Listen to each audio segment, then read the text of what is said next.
or best moments ng prosecution, one of the if you want best to moments highlight. talaga for me, no? I did not expect Attorney Ligutan to be that great, no? Really? Naririnig ko siya, no? Yeah, it's a good reputation. Yeah. Kasi alam mo yun yung, well, I was born in Leyte. And ako ay purong Bisaya at Cebuano.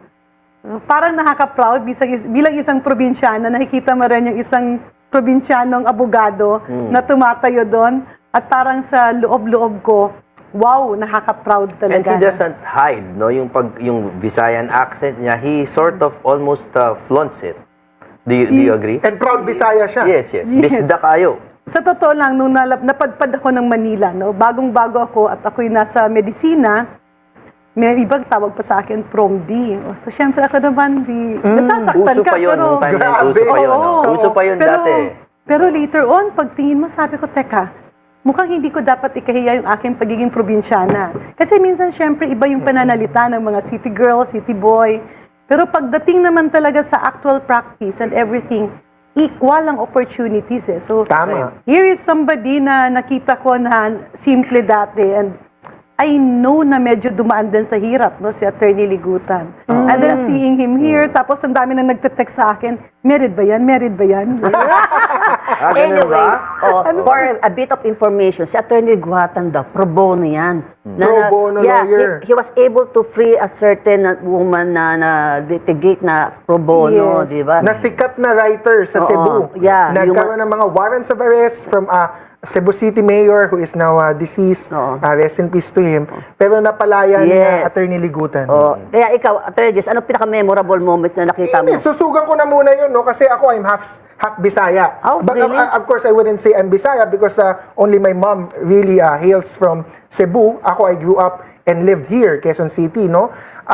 Pero I know some words. So, yung mga sinasabi ni Congresswoman Janet Green, ang gusto ko sabihin kay Attorney Ligutan, maubyod, daghang salamat sa imong paging magaling na abogado because you are raising the flag of mga Bisaya. Anong most memorable moment sa'yo? Definitely, Attorney Ligutan. Because yung mga objections niya, tsaka yung sagot niya, repartees, doon sa objection naman, magaling na abogado because you are raising the flag of mga Bisaya. Anong most memorable moment sa'yo? Definitely, Attorney Ligutan. Because yung mga objections niya, tsaka yung sagot niya, repartees, doon sa objection naman ni Attorney CJ Navasa, he handled it very well. Ako hindi ko din siya kilala before. And he is a welcome surprise. Ako, nakuha niya attention ko sa boses niya. Ang galing ng boses. Tindig, boses. Yes. Yung ibang mga babae, sabi ni Congressman, although sa akin hindi, sorry, it's not my type. Yung kanyang tikas. Okay. nakuha niya. Okay. Please. Please. I have to say kasi nasabi ni Congressman eh. Attorney Jimmy, ikaw, anong memorable moment? Ako, memorable moment came early. Nagpunta ka ba doon? Hindi. Ayoko na makigulo. Ako sa TV rin din eh. Oo. The memorable moment came early when sila Senator Pia asked the presiding officer, Senator Cheese, na napagsabihan sila. Pagsabihan niyo kami, sabi niya ganun. And I really like that because I think the problems recently with all this, yung mga objection, yung mga iba nagagalit, is I think comment on kung paano hinahandle ng presiding officer yung proceedings. No? Okay. Very liberal. Si Senator Cheese for now. It's liberal and sometimes to a fault. But I understand na napakahirap ng posisyon niya. Okay. Mabalik. No? Okay. Very liberal. I think the problems recently with all this, yung mga objection, yung mga iba nagagalit, is I think comment on kung paano hinahandle ng presiding officer yung proceedings. No? Okay. Very liberal. Si Senator Cheese for now. It's liberal and sometimes to a fault. But I understand na napakahirap ng posisyon niya. Okay. Mabalikan natin yan ng impeachment trial. Pupunta muna tayo sa ating favorite portion of the show, ang patok o putok. So, Congresswoman, ito po yung whether you agree, patok. Pag hindi kayo nag-agree, putok. So, you will comment on the headlines natin. So, headline number 1. Headline number 1, rally ng INC naging incomplete nga ba? Dahil pagkatapos nilang isigaw ang selective justice issue last week, nitong Lunes, Senator Marcoleta nakolekta pa rin ng PNP-CIDG ang pag-aresto kay Senator Marcoleta Patok o putok? Suman, patok o putok, gitna. Kasi colleague eh. At kumpare mo. Meron, sabi mo? kumpare ko siya, Oh, inaanak ko yung wow. kanyang anak.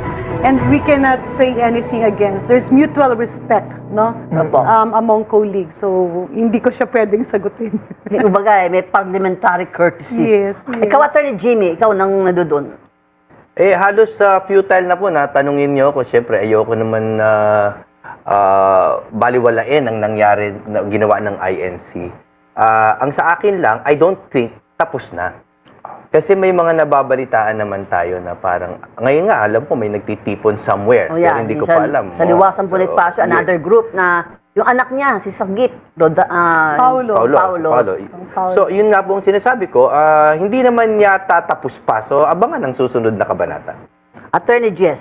Well, ang tanong lang naman, Mami Chuno, and this is not against Senator Marcoleta, kung patok ba yung pag-aresto. So, syempre, patok because it's the rule of law. At tama ka sa yung political quickie. Before natin pag-usapan yan, no, simple lang naman, may in-issue na warrant of arrest, that is the due process and rule of law, of course, non-bailable. So, yun yung matinding kinakaharap ni Senator Marcoleta. But the mere fact na there was a warrant, simple lang naman, may in-issue na warrant of arrest, that is the due process and rule of law, of course, non-bailable. So, yun yung matinding kinakaharap ni Senator Marcoleta. But the mere fact na there was a warrant issued and he's being arrested, it's actually a good thing for the rule of law because it shows again from Senator Bong Revilla to Senator Jinggoy that no one is above the law. Of course, I'm not saying he's guilty because to be fair, ito na, I will be fair to him kasi na-aresto na eh. So, mas magiging mabait ako kay Senator Marcoleta.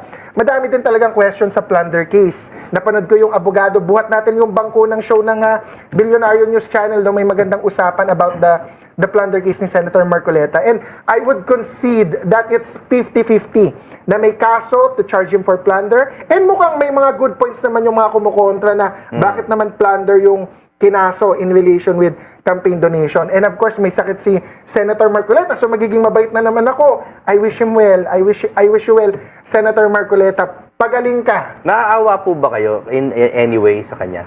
Well, Yung in a personal level, no legal. Mahirap kasi, on a personal level, naawa ko eh. Because syempre, tao lang, tsaka yung family ko, we've been through the same situation if you are facing an actual case na unfair. Actual case na persecution or groundless. But of course, yun nga yung debate. Yun yung debate, yun yung Remains to be seen. question that he must face and prove like Senator De Lima, napatunayan ni Senator De Lima after 7 years that she is actually innocent. Ako, setting aside emotions, bakit ba ang mga politiko pag nag-charge na hospital detention? Parang may president. Di ba? Pero matagal na yan, yung sakit na yan. Oo, Senator. Ano nagpauso niyan? The original. We have to praise her. Gloria Macapagal Arroyo. Eh, bago No, pa much noon. earlier. Sino ba? Bata pa talaga si Former Atty. President Joseph Estrada. Bata pa talaga ako. Bata pa talaga ako. Pero si Senator Marcoleta, 72 years old, and according to the medical examination, meron Yes. siyang pneumonia, mataas ang cholesterol. May degenerative oo. disease. Yeah. Matagal na yan. So, di ka pa bumisita. Ay, No, bawal na ngayon. bawal Actually, eh. tanungin natin si Doc. Bawal. Ay, Doctor. Kasi Oh. madaming sakit si Senator. Oh, yeah. Well, yung pneumonia niya kasi syempre, pwede kasing mawala yon, no? After some antibiotic. Pero yung syempre, yung discomfort doon sa loob, medyo mararamdaman niya yan, no?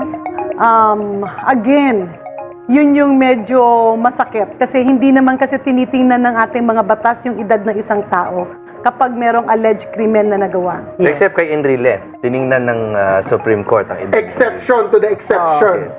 Bata pa talaga siguro ako. Ang dami namang bata dito. Tayo na lang po ang friends, ha?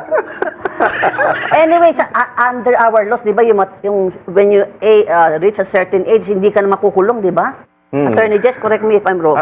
Pero unless you commit it at that age. Very exceptional na lang yun eh. Tsaka nga, siguro, sinabi ni Attorney Jimmy, no? And I'm sure lawyers naman ni Senator Marcoleta would do this. They could try invoking humanitarian bail. Yes. Because if that worked for Senator Enrile, Tsaka may di ba? jurisprudence na nga. That's it. The Enrile versus And Landing with all due respect again to the Supreme Court, sila naman ang gumawa nung doktrina na yun. Si doktora, I don't want to put you on the spot, pero ako meron din akong hypertension, mataas ang aking cholesterol, meron din akong... Kumonsulta si ma'am. Pero I mean, On-air consultation. but I still go to work. Yes. Does that put you in any danger? But as long as you take your medicine, Pero hindi diba? po kayo ikukulong. Pero sabihin na natin ganito, may mga sakit kasi na talagang may sakit ka. Oo. No? Pero may mga sakit that warrants hospitalization. Pero Yes. talagang totoo din naman Yes. na minsan kailangan gawing reason yon kapag Yeah. merong Kasi maikukulong. may peril, may risk, di ba, ma'am? Kaya sila pinoprotektahan din. Almost always it's also the doctor's prerogative, no? Hindi natin pwedeng kontrahin kasi yan ang opinion ng kanyang doktor. Pero yun nga lang, ako I salute Senator Laila de Lima. Hindi naman na idol ko siya, no? Pero nung siya'y pinagbintangan, ginawan-gawa ng kaso, hinarap niya, nagpakulong siya. Napakasakit nun bilang isang nanay at isang babae. Ilan taon po siya nun? Huwag mo lang tanungin. Ito naman pa mga babae. Basta 7 years siya Hindi, nakulong. it's a 7 years siya nakulong. So, mga... But she was in her 50s maybe. Yeah, late 50s. Oh. Yeah. I think Hindi maybe 72. later. Pero ang pinakamasakit nun, kasi syempre, may mga anak siya, may mga apo Yes. siya, namatay yung nanay niya. And alisin ko muna kay Senator Marcoleta because I think I know that the point that Mami Chu wants to make, ako na maglalabas, no? Of course, usually may special treatment sa ating mga senador.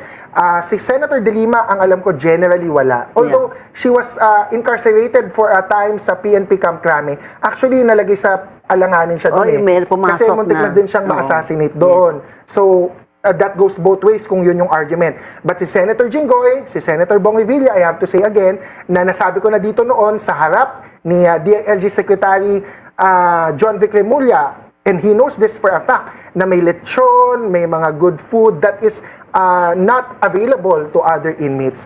Ngayon, of course, si Senator Marcoleta may pinagdadaan ng health issues and we will not deny him that. Yeah. Of course, yun lang, I think tanong din yun ng karamihan ng taong bayan, baka nga minsan, usually, may special treatment from Senator Enrile to Senator Marcoleta. So I'm not isolating Senator Marcoleta here. It's just a fact na more or less ang ating gobyerno, with all due respect to this government, even to this government ni PBBM, no? Kasi yung PNP niya, yung PNP General Hospital, sila ang nag-allow. Yeah. For example, question ng Sandigan Bayan, bakit inallow si Senator? Again, And with don't the indulgence forget, of my good friend. DPWH Secretary Bonoan. Hospital but detention before, din yun. Before Manny Bonoan, though, with the indulgence of my good friend, Attorney Jimmy, and I'm sure he has an answer to this, inadmit ng PNP, lalo na nung administrator yata na may lapse, kasi pinagalitan sila ng Sandigan Bayan when they allowed VP Sara and Senator Robin Yes, to visit Senator Marcoleta if the reason for the hospitalization is mild pneumonia, which is Yeah. contagious, hindi daw logical for the Yes. justice. So nag-apologize Hindi lang naman yun. Yung edad ni PNP. Senator Marcoleta, syempre, the visitors will bring in viruses or bacteria Yes. at magkasakit siya ng lalo doon. And weaken him. Sisisihin pa Yes, yung... further. Oo. Ito yung mga hospital-acquired pneumonia. Anyway, itong dalawang lawyers ko to gusto kong pagsabungin eh. Ano na yan? Hindi naman Gusto mo nga mangyayari maging mabait pag sasabungin mo kami. Magsabunutan. O, ito na lang.